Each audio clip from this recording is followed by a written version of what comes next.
The NFL is running out of undefeated teams. In fact, there's only one left in the AFC, and it's the back-to-back defending Super Bowl champion Kansas City Chiefs. But this week, they'll try to stay unblemished against a really good New Orleans Saints team that started out as hot as any in the league to start the 2024 season. It is all brought to you by Ticketmaster. We saw a lot of you in Los Angeles, and I'm sure a lot of you use Ticketmaster as you can all year long, home or road. Handoff goes to Pirine.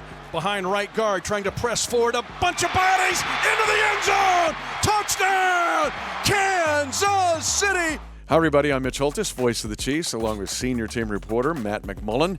This episode, we're talking Attack It. Attack It. Attacking challenges. Our garb, this is the Crucial Catch game, which is done every year by all of the 32 teams in the NFL. And, of course, it deals with the dynamics of cancer. All of these colors around the arrowhead here represent a different kind of cancer.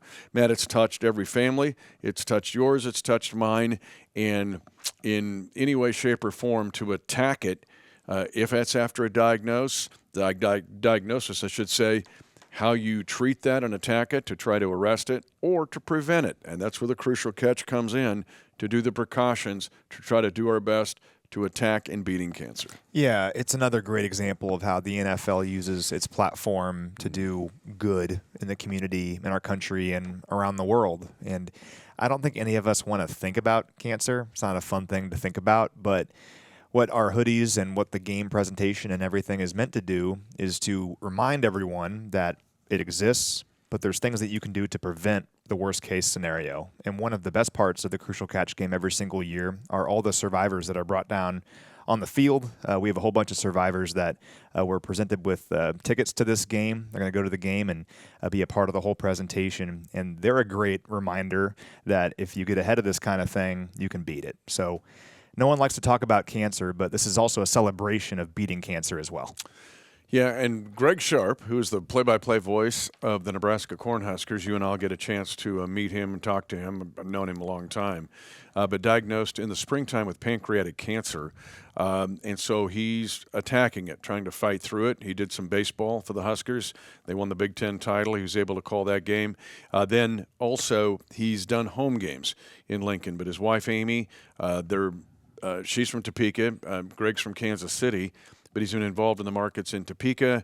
He's, of course, involved in the Lincoln and Omaha markets as the voice of the Huskers. 3 beautiful daughters. They'll be at the game. But it comes to mind when you see how it affects the family.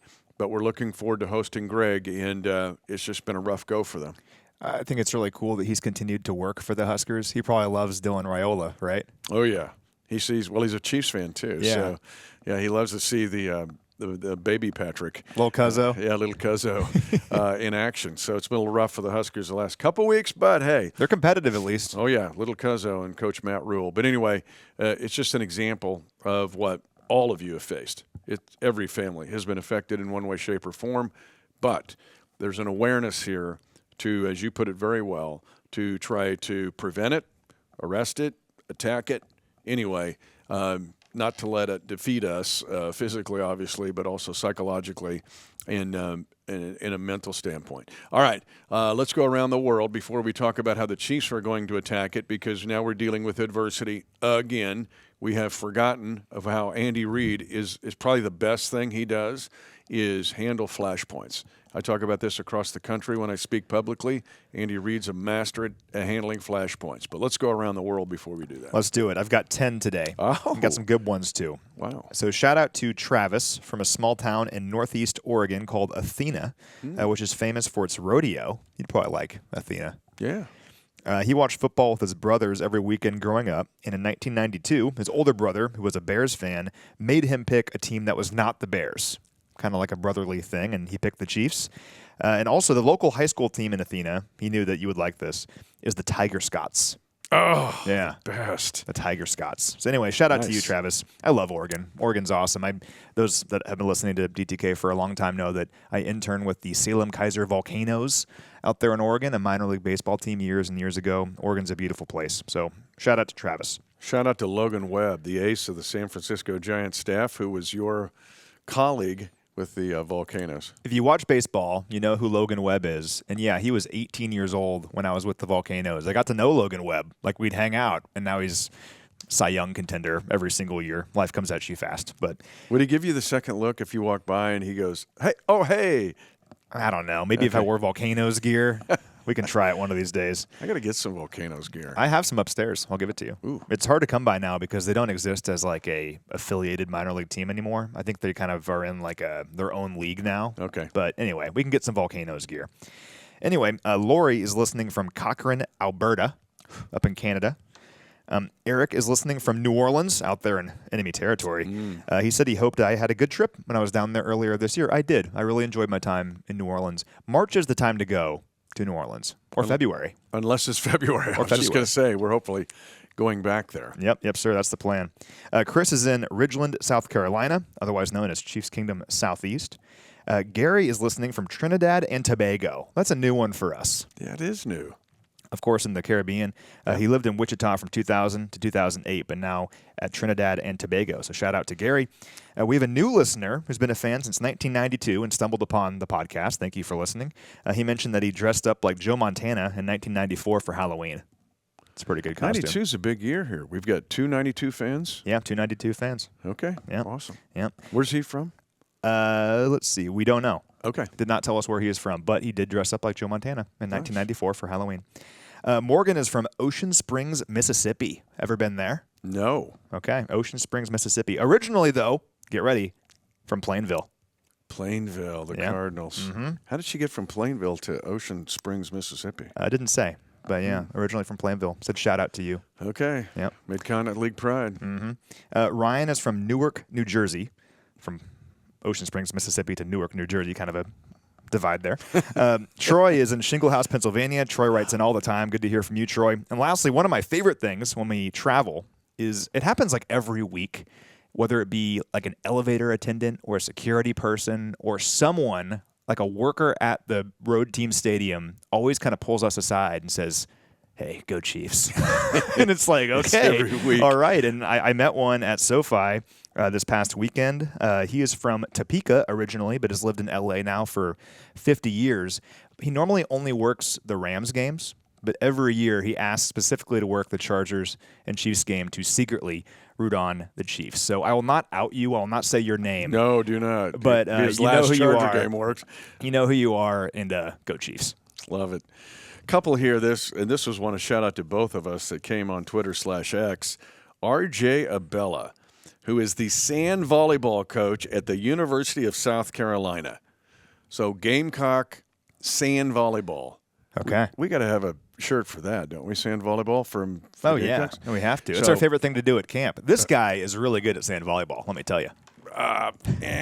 Anyway, and a shout out to Tyler Garrett, who now works for the Chiefs, that is Coach Reed's niece.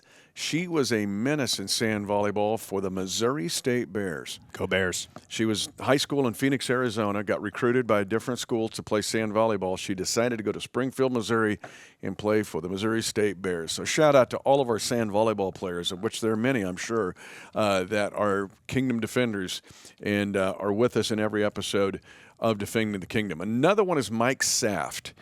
Have you ever done shortwave radio? No. It's fascinating. He's a shortwave radio operator. He's also an incredible graphic artist in Smith Center, Kansas. Right? Okay. All right. Mike is a Kingdom defender. He also was listening to the Chiefs Kingdom show the other night when we had Carson Steele on. But and he was impressed because I name dropped on David Letterman, who was talking about Carson Steele because of Ball State. Right? All right. But anyway, Mike is great at he's a shortwave radio operator. And so he'll talk to ships at sea and people all around the world in just direct conversation. So It's like in disaster movies when everything's falling apart and it's you trying go to get a shortwave signal. radio. Like, the Titanic's trying to reach the Carpathia. Yeah, exactly. That's him. But he'll go, hey, we're with Trinidad and Tobago. So it might be something we could do in Defending the Kingdom to immediately connect to our folks around the world. You mentioned the kid from Oregon, and all of a sudden, Yeah. we're with the dude from Oregon via Mike Saft, shortwave radio. I love operator. Anyway, big shout out to him. I love his avatar in social media. It's Emmett Kelly the Clown, who's from Kansas, by the way. He's from Sedan, Kansas. He's passed, but yep, Emmett Kelly the Clown. Check it out. All right, let's jump into attacking this because right now the Chiefs face an enormous challenge. Hollywood Brown goes down after the first catch of the preseason. Now Rashee Rice goes down with a knee injury, suffered after trying to get the ball back in the interception in the second drive of the game against the Chargers on this past game. And great play by Rashee, too, to punch it out. God, it was so good. And anyway. It's bad luck. Yep, it's heartbreaking. And then Isaiah Pacheco, of course, injured. So now you've got three guys you could add up almost 25 to 2,800 yards and, I don't know, about 15 touchdowns. Now you got to figure that out of those three guys being gone. But let's jump in. This is where Andy Reid is, to me, I think maybe his greatest attribute of all of his attributes, his ability to troubleshoot, his ability to handle flashpoints. Because we all forget in 12 years of 12 winning seasons, 8 straight AFC West titles, we forget the adversity. Every team that Andy Reid has had has faced big-time challenges, and instead of backing off or feeling sorry for, I had the rebuke, I've had it many times, where he'll just look at you like, what are you talking about? We got to figure this out, and to attack the problem and attack the flashpoint. And year after year after year, if we can remind them here, we can remind the fans of what Andy Reid has done. And I think Chiefs Kingdom is well aware of this. I do think there is like a certain amnesia at the national level. If I turn on like SportsCenter or something, I think they are under the impression that we've just had no adversity over the years and won like every game 50-0. Every year has something because it's football and it's hard. And it's even harder for us, it seems like, because we are the team to go after for all of these teams. I harken back to when we were in Atlanta. I mean, it felt like the Super Bowl. And I'm not trying to disparage the Falcons. It's just what it felt like. It was a huge, huge game in Atlanta, and it was week 3. Well, we deal with that every single week, and then you throw in other adverse situations like losing Rashee Rice for however long, losing Hollywood Brown, losing Pop for however long we're going to lose him. Makes things difficult, but we have a track record here of having adverse situations and overcoming them, and it makes the end result all the more epic. And the one that always pops in my head is Patrick Mahomes in 2022 with the ankle injury. I mean, to overcome a high ankle sprain against the Jaguars, to win that game on the high ankle sprain, his touchdown to MVS on like one leg is one of my favorite like forgotten plays ever. Then to beat the Bengals the next week on the high ankle sprain, you get 2 weeks off. Things don't go well in the first half against the Eagles. He's limping off the field. What do you know? He wins the game in the second half. That's the kind of adverse thing in a microcosm level that we're dealing with here now. You lose some players that are big-time contributors, guys that you're counting on. Well, the Chiefs don't just pack it in and say, oh, well, things aren't going how we thought they would, so what are we going to do? That's not how it works here. And every single year, and you can go through some more as well, we've seen something happen, and it's a crossroads kind of thing where a lot of teams would just pack it in and say, it's not our year. And the Chiefs actually, I think, get energized by it.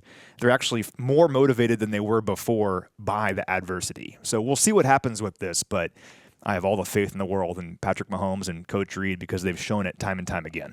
Where do you start in 23? Most drops, -11 giveaway takeaway ratio. You lose the Christmas Day game to the Raiders. Gloom and doom outside the fort. Coach Reid, I'll fix it. We'll figure this out. Oh, when's the Super Bowl? When you look at 22, you just mentioned all of the with Pat and his high ankle sprain, but Chad Henne leads a 98-yard drive to help beat Jacksonville in the divisional playoff game. That's from infrastructure and people not panicking on the sideline. The end of the year in 13 and 21, both really devastating kind of playoff losses after having big leads. Yeah. And could have won both Cincinnati and the AFC Championship game of the Colts in 13. So what happens? Figures it out. you rebound to have incredible years the next year. 2014, you lose 2 guys within a minute in Derek Johnson and Mike DeVito. You come rally to go 9-7. Chiefs have never had a losing record since Andy Reid has been here. Where we go? Start 1-5 in 2015. You win 10 straight games. That set a record at the time. Went to the playoffs, won a playoff game. 2016, dealing with the injury to Derek Johnson. I can still see it right in front of me in the Raider game. 2017, lost 6 out of 7 games. Rally to win the last 4, win the division for the second year in a row. And so there's another example. 2018, the same. 2020, COVID, and just handling all that. Andy Reid is 3-4 start in 2021. He's a master at handling these kind of situations. You and I have seen it. Easy to take it for granted. But he's handling flashpoints because he attacks it.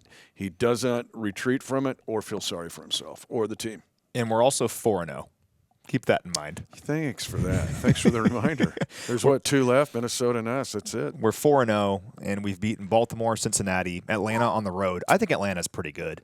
And a divisional opponent in the Chargers. I get they were beat up, but it's still a divisional opponent on the road. Those are some really hard-earned, solid victories. And we have some adversity here with the injury situations, but you just move ahead, you power through it, and you find a way. And we have the absolute best in the business with a track record of finding the way despite adverse situations.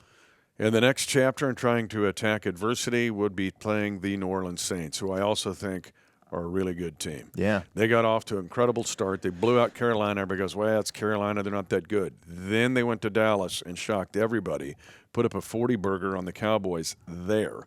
Now, they've lost 2 tough games since then, but it was 3-0 in the fourth quarter against the Philadelphia Eagles, and that was a rock fight. They lose it at the very end in the last minute, and then they lose a game at Atlanta, a division opponent, and do not give up an offensive touchdown and lose that game. This is a good New Orleans Saints team. When you look at them statistically, you can just they have the most points scored of any team in the National Football League on offense. And then on defense, when you look at it, they're the best red zone defensive team in the league. That kind of stuff gets your attention. Sure does. Alvin Kamara also gets your attention. To me, Alvin Kamara is the whole key. And the start to the year has been kind of interesting because I think a lot of the teams that we've faced have a focal point guy.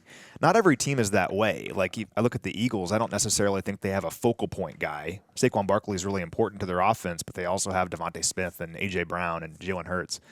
Well, all these teams that we faced early on seem to have like that focal point guy. That was the case with Atlanta as Bijan Robinson, and the Chiefs did an excellent job of shutting him down. Last week against the Chargers, it's J.K. Dobbins. He was like their entire offense. You got to shut him down, and the Chiefs did that with great success. Well, now it's Alvin Kamara, and what a year he's having. He has 97 touches for 536 scrimmage yards and 6 touchdowns through 4 games.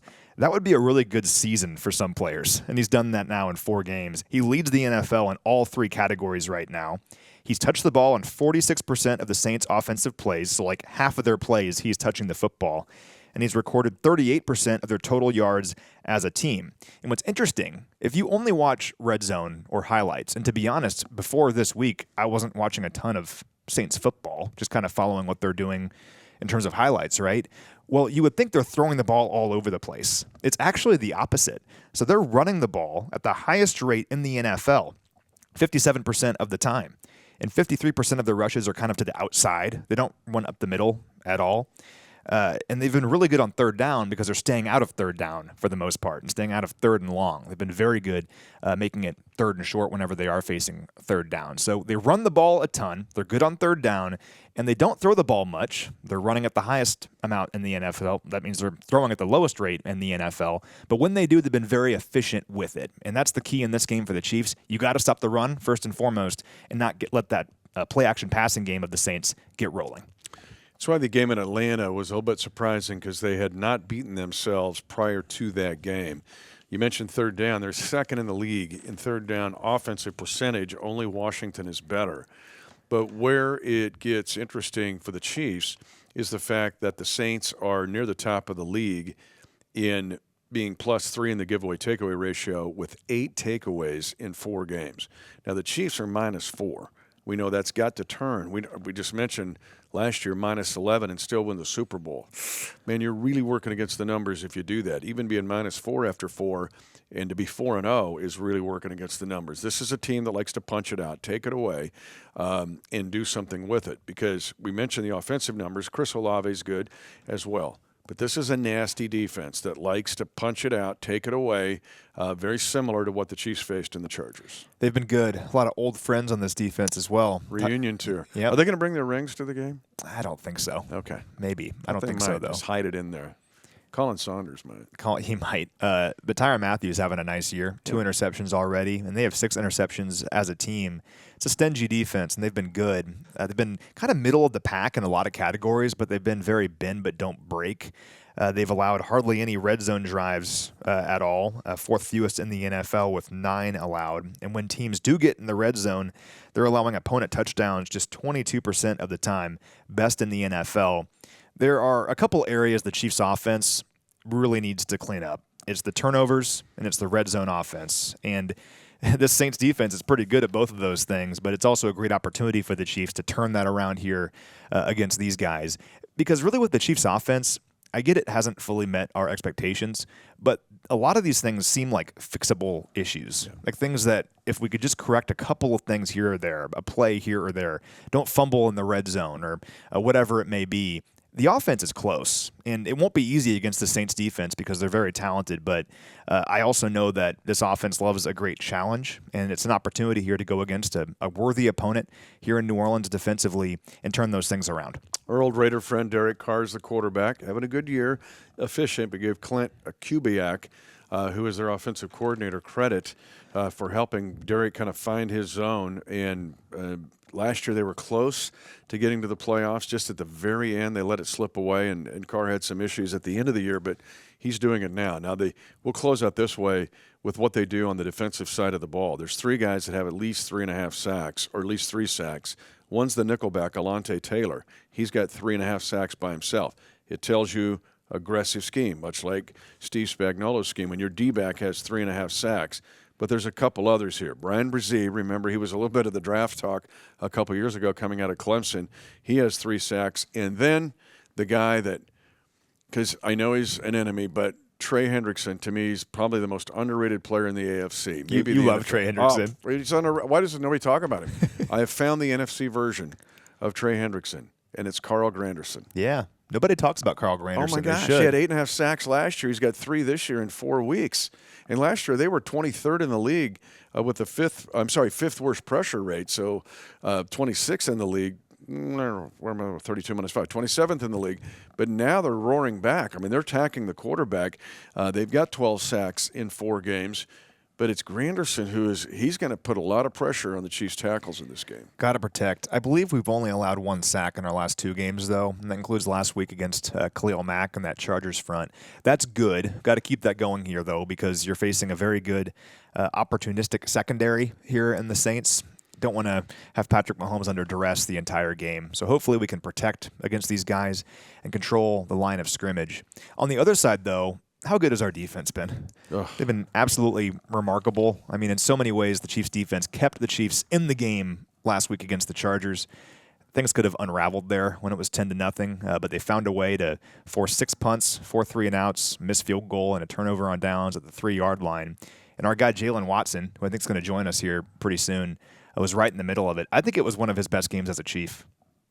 Yeah, almost had the pick. Could have been a pick 6, but his coverage, playing press, or he defends against the run is outstanding. So why wait? Let's have a chance now to talk to number 35, Jaylen Watson. Well, as promised, and part of our Attacking Challenges podcast, we bring in the perfect dude, Jaylen Watson, number 35. I don't know what it is about the Chargers that gets you fired up, but you have some of your best games against them. Right. One of my favorite all-time regular season calls was your 99-yard pick 6 your rookie year. Electric, People keep playing it over and over, and I love it. But just winning that game, showing some toughness as a team and as a DB group to pull that game off. Yeah, it was a great feeling. You know, the Chargers, they always present so many problems, and you got Herbert, such a talented quarterback, and to just go out there, you know, we didn't have the best first quarter, and then to not give up any more points, it just showed how we stay together, how we're a unity, and how we just fight together to the end and find ways to scratch, claw, and get a win. So your numbers in coverage were obviously really good. More than 30 coverage snaps. I think you were targeted 5 times, didn't allow a single catch, 2 of those on third down. But your run defense was also impressive. You had that great play on 3rd and 1 on Dobbins where 3rd and 1, they're going to pick it up, and you say, no, I'm going to come around the edge and stop them, and they punted. Playing for Spags, I feel like as a corner, you have to be a good run defender. Can you speak to that and why that's important to you? Yeah, he always preaches, how our DBs, we tackle well, and it's going to be hard to, get on the field and play in this defense if you can't. And our DBs, we do a great job, and everyone holds each other accountable. And tackling is just a will thing. You just have to want to do it, and all 11 guys buy in, and that's what we do. Not all corners want to tackle, but this guy does. Oh, yeah. So all of them do. Close to a pick 6. Are you thinking about another Charger pick? It's close. I hate talking about it. I always brag on me and the DBs. We be in competition to show who had the best hands, and I always said I did, but I'm going to just be humble now. I'm going to be quiet, sit back, and, just wait for another one. None of them have a 99-yard pick 6. You got scoreboard on them. But I do want to ask you about, and Matt and I talk about all the time, the 22 draft class. Your guys, especially the Fab Five, but really everybody in that group. You guys are 43-0 in the playoffs as defenders. What makes the group special, and did you see it from the very beginning with your pledge class, so to speak? Yes, I promise I seen it. It was OTAs. It was like the second week of OTAs. Mind you, this defense is so hard to pick up on. And we used to have meetings in a rookie hotel, just the whole Fab Five trying to go over the playbook and get it all together. And then it was one practice, all 5 of us practiced really well. And we were like, we're going to be really good.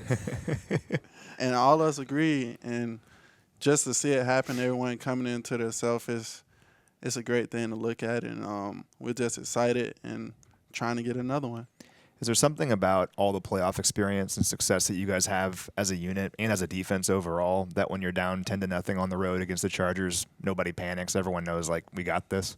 Yeah, I mean, Coach Spags preaches that, our leaders. We're down 10-0. Chris came in the huddle and said, this is nothing. We've been here before. We've been through worse. And we all knew that the offense was going to get it clicking. We just got to find a way for all 3 phases to click at the same time, and we'll be a pretty scary team.